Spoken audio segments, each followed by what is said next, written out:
Naimangal daw Pilipinas at tuyo nagitikang runa na damdamag dito'y PTV Cordillera. Apektado man na nagiti manalon iti Benguet iti agtultuloy apa nagrairat smuggling iti nateng. Tidakas na agwarwaras ita kadagiti merkado ti kahon-kahon as smuggled vegetables a natatakan iti ABC Baguio ngagparparang a naggapu iti Benguet. Pagapuklan a detalye manipod kini Glory Balegan. Bababalawan dagiti manalon kan traders iti Benguet ti illegal a panakaisarag iti pagilyan dagiti adu a kahon tinatang a natatakan ti ABC Baguio. Idi November 10, kinumpiskar ti Bureau of Customs kan Department of Agriculture dagitoy a kahon ijay Olongapo City nga adaan permit para iti dumplings kan siomay ngem naglaon iti karot, patatas kan broccoli. Nupay kasta kinunati League of Associations of the La Trinidad Vegetable Trading Areas Incorporated nga Oktubre paylaeng nga addan dagiti natatakan ti ABC Baguio a nailako ijay Manila ken daduma a K-markets iti pagilyan. Impatang ti liga a nagtao dagiti smuggled anatang iti Balasiw taaw ken saan nga iti Benguet wenno iti Baguio City. Dagitoy dagayam smugglers nga based dito in Manila in request da from China nga tatakandan ti Baguio. Tapno no kas nga i-distribute dan iti key markets han nga mag-question nga smuggled para papasa kunyari na nagapod dito. But of course, for one, i-denounce mi dijay kasi number one, han nga kasi iti packing tayo dito. Number two, han mat nga kasi iti itsura ti carrots tayo coming from here. So, and dijay nakita tayo mo di ebidensya nga talaga nga smuggled dagiti da kasi sa baliti permit na nga sinmampot dito. So, dakkel apang ta iti local vegetable industry ti presensya dagiti smuggled vegetables. Isuan na ingat ngayap apilada ti dagos a panagaksyon dagiti masaanan nga ahensya. Gapu ka dagiti smuggled vegetables, bimaba ti demand itinatang a mapapatawd iti Benguet ken kadagiti kabangibang a probinsya. Ita a December a maibilang a peak season tinatang, below cost of production ti presyo da. Dati nga alalaon dakat either ag doble or ag triple data.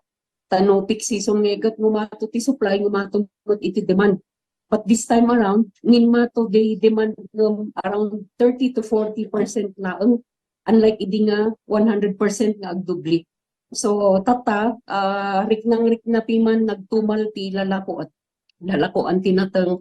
Inkamang danti pakasaanan iti regional kan central offices ti Department of Agriculture. Apilada pa ti dagos apan nakabuangay ti Local Anti-Smuggling Task Force nga idauluan ti Benguet PLGU ken National Anti-Smuggling Task Force nga agaksyon iti pakasaanan. Adda tinabukal nga Anti-Smuggling Task Force idi 2003 agingga 2016 ken miyembro ti liga iti daytoy. At present gaming kat awan ti kasjay.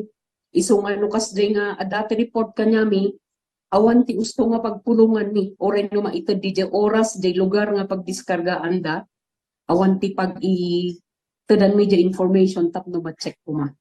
Glory Balegan para iti pagilyan. Iti sa balipayadamag saan nga agsarsardeng ti Department of Trade and Industry iti panagmonitor iti presyo dagiti basic necessities ken prime commodities kadagiti pagtagalikuan. Italawas nakaipamaysa ti inspeksyon ti DTI iti Medianoche products amiluto iti panangsarabo iti baro atawan. Agbasbasarda iti naipaulog a price guide para iti Noche Buena ken Medianoche products nga epektibo aging inton December 31.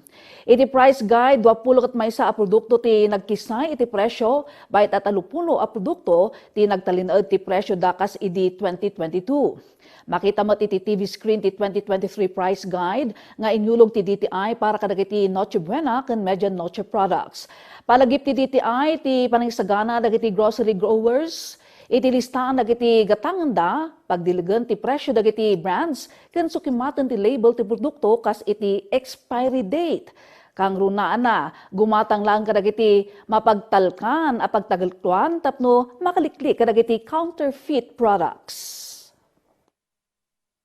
Compare mo ito noong November bago lumabas yung price guide, nakita po namin yung pagbaba ng mga tinutukoy nating produkto. Bago kasi yung price guide is medyo may kataasan, Pero nung lumabas yung price guide na yon, yung ating mga minomonitor na establishments is kusa namang nag-adjust para yung kanilang presyo are lower or within the price guide.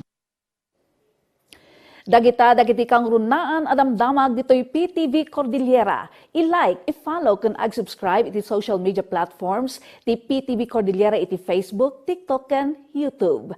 Para iti PTV Balita ngayon sa probinsya, siya ni Ala Sunduan na Ibangal daw.